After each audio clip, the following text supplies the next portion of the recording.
का जन्म होता है तो ग्रंथों में उल्लेख आता है कि कुछ क्षण के लिए नरकों में भी शांति हो जाती है। तो इस प्रकार से प्रभु का जन्म महोत्सव के रूप में, कल्याणक के रूप में मनाया जाता है।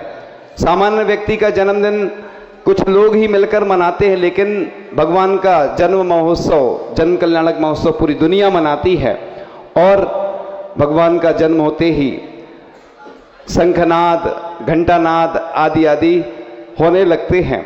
इस प्रकार से यह पंच कल्याणक जो महोत्सव मनाया जाता है, तीर्थंकर भगवान के ही मनाए जाते हैं।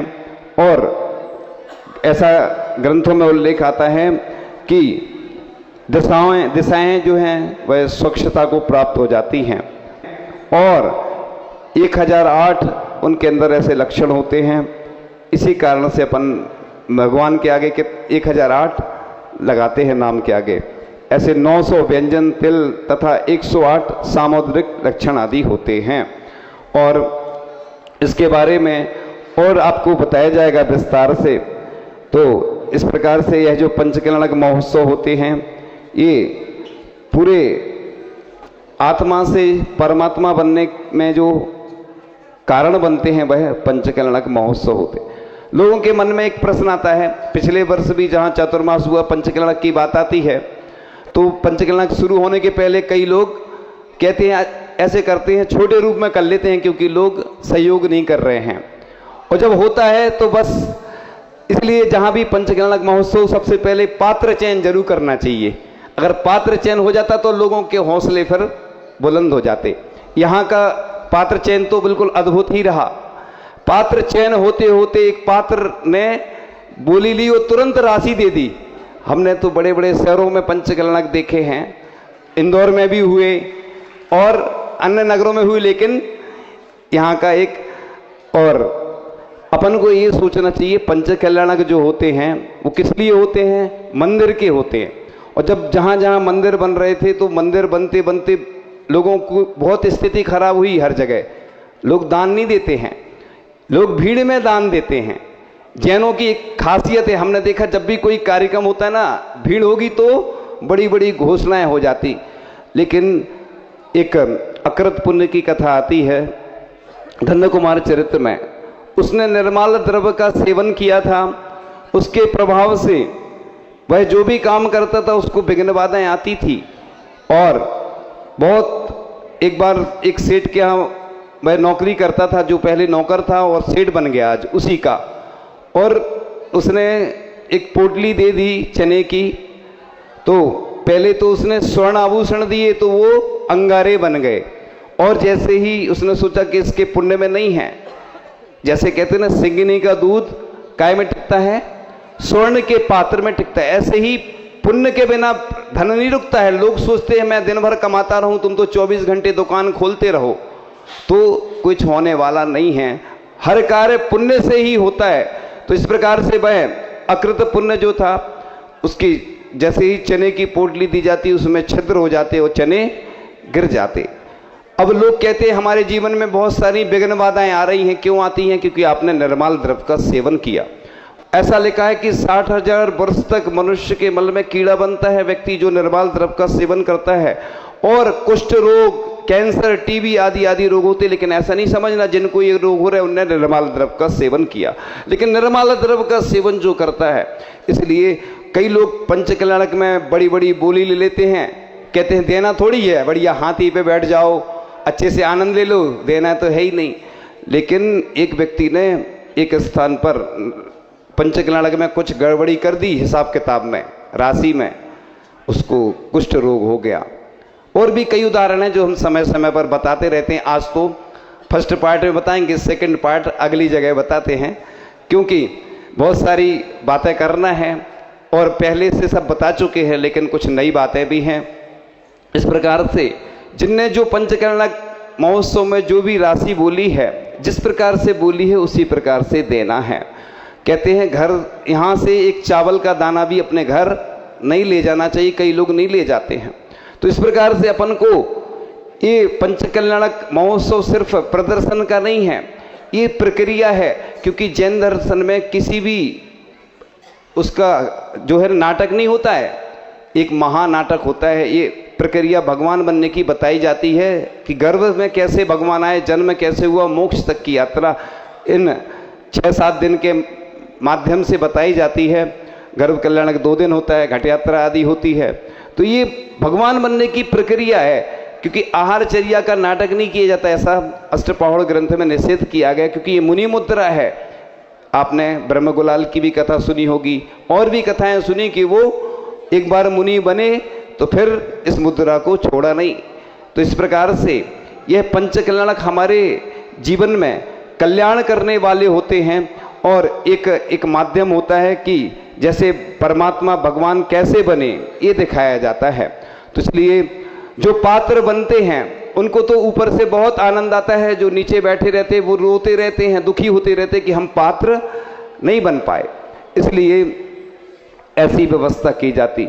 ऐसा नहीं सोचना कि सिर्फ जो पात्र बने हैं वो महत्वपूर्ण हैं, नीचे बैठने वाले भी जो इंद्र इंद्राणी बनते हैं वह भी महत्वपूर्ण होते हैं, क्योंकि इंद्र इंद्राणी के बिना पंडाल में शोभा नहीं रहती। जो द्रव्यदाता होते हैं वो भी पुण्य का 6वां हिस्सा उनके पुण्य की झोली में जाता है।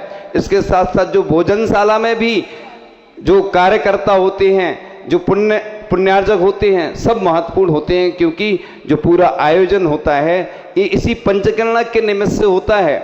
इसलिए जो भी जिन लोगों ने भी इस कार्य में सहयोग दिया है वे सब महत्वपूर्ण हैं, क्योंकि भले ही मंदिर की व्यवस्थाएं अलग अलग हो, लेकिन पंचकल्याणक पूरे विश्व का पंचकल्याणक है। और ये जो 24 समूह शरण बने हैं, एक सोनागिर में बने हैं और दूसरे पूरे भारत में और पूरे विश्व में सिर्फ इसी स्थान पर 24 समूह शरण बने हैं।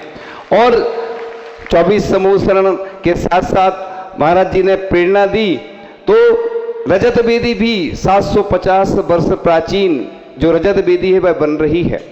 अभी कुछ दिन पूर्व में वो सुशीला पाटनी आई, वो शांति धारा चल रही थी और बैठी थी, तो जैसे ही भावना उनको बताई कि ये भगवान कमलासन पर विराजमान होंगे और आपको ही कमलासन पर विराजमान करने की स्वीकृति देना है और शांति धारा आपके माध्यम से होगी, तुरंत उन्होंने स्वीकृति दी। और एक समूह शरण जिसमें किसी का दूसरे का नाम था, लेकिन वो उस समय आई और उनने फिर समूह शरण में भी स्वीकृति दी।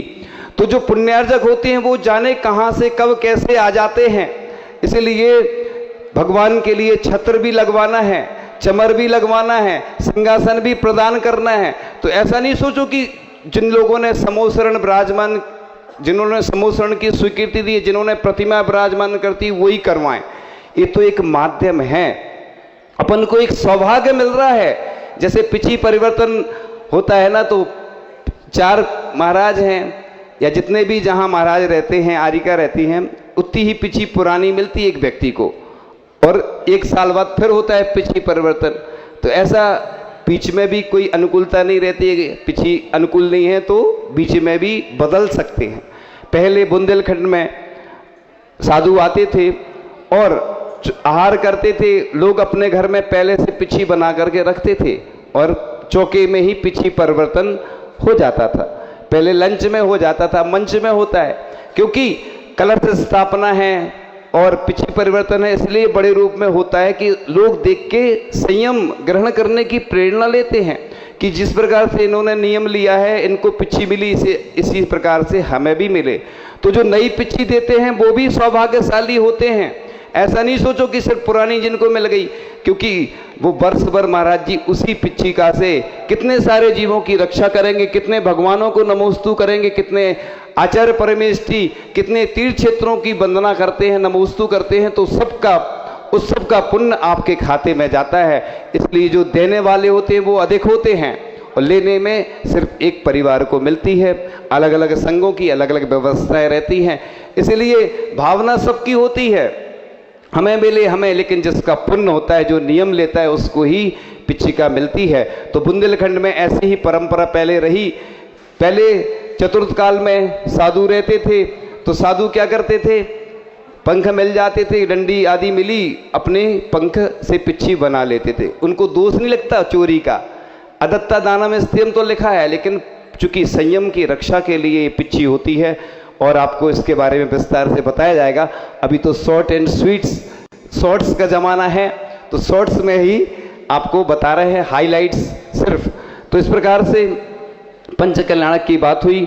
अब आगे अपन चर्चा करते हैं कि आप ऐसा नहीं सोचना कि महाराज जी, धर्म सागर जी महाराज बोलते नहीं हैं, वो बोल लेंगे, प्रवचन होंगे, क्योंकि भैया जी बार बार बोलते हैं उनसे। आज तो हम निवेदन कर ही रहे हैं कि आज महाराज जी के प्रवचन, हाँ, इंदौर में ओम बोला था, आचार्य ऋषि ने ऐसा संदेश भेजा था कुछ, तो ओम बोला था, और महाराज जी की तरफ से भी पंच कल्याणक की महिमा आपको बता रहे हैं। और महाराज जी की भावना हमेशा अच्छी रहती है इस प्रकार से। और अगली कड़ी में चंद्रगिरी में 6 फरवरी 1 से 6 फरवरी तक एक विधान होना है, सिद्ध चक्र विधान। तो वो उसमें 1008 जोड़े सिद्ध चक्र विधान में बैठेंगे, उसकी व्यवस्था आपको अलग से जानकारी दी जाएगी। और आचार्य जी के चरण भी 108 बनकर आ रहे हैं, जो अलग अलग स्थानों पर या जैसी जो व्यवस्था होगी स्थापित होंगे।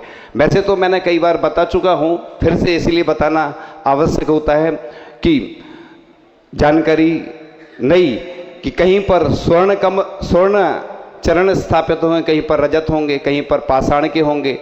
ये आचार्य ऋषि के चरण पूरे देश में विदेश में स्थापित होना है, हर मंदिर में, हर संस्था में। तो आप लोग अपनी भावना अभी से ही प्रेषित करते जाइए, जिससे उसकी व्यवस्था हो सके, क्योंकि आचार्य भगवान ने तो हमें सब कुछ दिया है, हमने उनको क्या दिया। इसी प्रकार से आचार्य ऋषि के जितने ग्रंथ हैं, चाहे पद्यानुवाद हो, चाहे वो हस्तलिखित आचार्य ऋषि ने जो भी ग्रंथ का पद्यानुवाद किया हो, संस्कृत में आदि अनुवाद किया हो, उन सबको भी ताम्र पत्र पर, रजत पत्र पर, स्वर्ण पत्र ऐसे उत्कीर्ण होना चाहिए। और ताड़पत्र पर भी कुछ तो ग्रंथ पहले उत्कीर्ण हो चुके हैं और जारी हैं। तो इस प्रकार से आचार्य भगवान ने हमें बहुत कुछ दिया है, तो उनके नाम से हम क्या कर सकते हैं? तो कम से कम उनके नाम से कुछ ऐसे चिकित्सालय बनाए जाएं, है ना, कुछ स्कूल भी खोले जाएं, जिससे कि आचार्य भगवान तो चले गए हैं, लेकिन वो जो छोड़ के चले गए हैं, इतनी हम हमेशा बोलते हैं कि आचार्य जी जब घर से आए थे तो मारुति से कितने रुपए लिए थे उन्होंने? 150 रुपये। मतलब आचार्य जी के पास कुछ नहीं था, सोचो। और संयम का प्रभाव कि आचार्य जी इतनी संपत्ति छोड़ गए कि अगर अनुमान लगाया जाए तो 15,000 करोड़ की संपत्ति, है ना, आचार्य जी के प्रभाव से, सानिध्य से, मार्गदर्शन से, इससे ज्यादा भी हो सकती है, इतनी सारी संपत्ति। तो देखो, ये होता है संयम का प्रभाव कि आचार्य भगवान ने इतने वर्ष साधना की है। ऐसा कहते हैं कि आचार्य कुंद स्वामी के बाद सबसे ज्यादा सर्वाधिक अगर आचार्य पद पर कोई आसीन हुए हैं तो वो आचार्य श्री विद्यासागर जी महाराज उस पद पर आसीन हुए हैं। तो आचार्य भगवान की यश कीर्ति इस पूरी देश दुनिया में फैलती रहे। तो 6 फरवरी को तो आचार्य श्री का अंतर्राष्ट्रीय स्तर पर अपन को समाधि दिवस, जो आचार्य श्री की समाधि के वर्ष पूर्ण हो जाएगा, तो प्रथम इस बार आ रहा है। तो पूरे जो देश दुनिया में जहां जहां भी हमारी बात पहुंच रही है, तो आप तो अपने ओर से संकेत संदेश भेजना ही, और ये बात सबको बताना है कि अपन को उधर जाकर के उस, महाराज जी ने एक दिन बताया था कि बहनें बता रही थी कि उधर जो भी जाता है, जो अपनी इच्छा करता है, चरण के पास आचार्य जी की जहां समाधि हुई, वो उसकी इच्छा पूरी हो जाती है। तो इस प्रकार से 1 से 6 फरवरी तक तो वो विधान है, और 6 फरवरी को आचार्य जी का पूरे देश और दुनिया में अंतर्राष्ट्रीय स्तर पर ऐसा महासमाधि दिवस मनाएंगे। और आप लोग ऐसे आचार्य जी के चरणों को अपने नगर में, मंदिर में, अन्य जगह स्थापित करें। और जहां भी जो कार्यक्रम होते हैं तो आप स्मृति चिन्ह के रूप में भी वो मूवमेंटो बना के भी सबको प्रदान करें, जिससे हर घर में, क्योंकि आचार्य जी भले ही आज हमारे बीच में नहीं है, लेकिन हमारे हृदय में तो आज भी आचार्य श्री विराजमान हैं। ऐसा नहीं सोचो कि आचार्य श्री की समाधि हो गई। आज श्रद्धा की आंखों से देखते हैं तो कौन दिखते हैं? भगवान दिखते हैं, जिसके माध्यम से आपके कर्मों की नजरा हो। तो गुरुदेव का नित्य गुणगान करता हूँ, संत के रूप में नहीं पहचान करता हूँ, चलते फिरते तीरथ महान थे बंधुओं, तीर्थंकर समझकर सदा उनका ध्यान करता हूं। तो ऐसे भगवान, आचार्य भगवान हमारे तीर्थंकर बने, ऐसी हमारी भावना है। तो जो जिनेन्द्र देव की पूजा अर्चा स्तुति किया करता है, रथोत्सव प्राण प्रतिष्ठा महोत्सव में दान दिया करता है, जो जीवों के दुख दूर कर सुख से जिया करता है, जन्म जन्मांतर में प्रतिदिन उनके घर धन वैभव विजय का बाजा बजा करता है। तो ऐसे प्रभु का जन्म हुआ है और प्रभु के जन्मोत्सव पर जन्म का महोत्सव सब लोग मनाएंगे। आप लोग क्या करते, जब भी भगवान का जन्म कल्याणक होता है तो ऐसे ही मना लेते। अपना बर्थडे हो तो कैसे मनाते हैं, सबको बुलाते हैं, पार्टी देते हो। भगवान का जन्म कल्याणक ऐसे ही रूखा सूखा मना लेते। जहां जहां जब भी पंच कल्याणक हो तो पूरे नगर में गरीबों को वस्त्र वितरण होना चाहिए, औषधि वितरण होना चाहिए, वृक्षारोपण होना चाहिए और मिठाई बांटना चाहिए अच्छे से। अपने बर्थडे पे भले ही नहीं बांटो, क्योंकि महाराज जी बोलते हैं कि जितने वर्ष के हो गए उतने कलशों से अभिषेक करो, उतने शास्त्र का दान करो, उतने श्रीफल चढ़ाओ, उतने दीपक से आरती करो। अपने जन्म दिवस पर इस प्रकार से करना चाहिए। और भगवान का जब जन्म कल्याणक महोत्सव होता है तो ऐसे मिष्ठान वितरण करना चाहिए।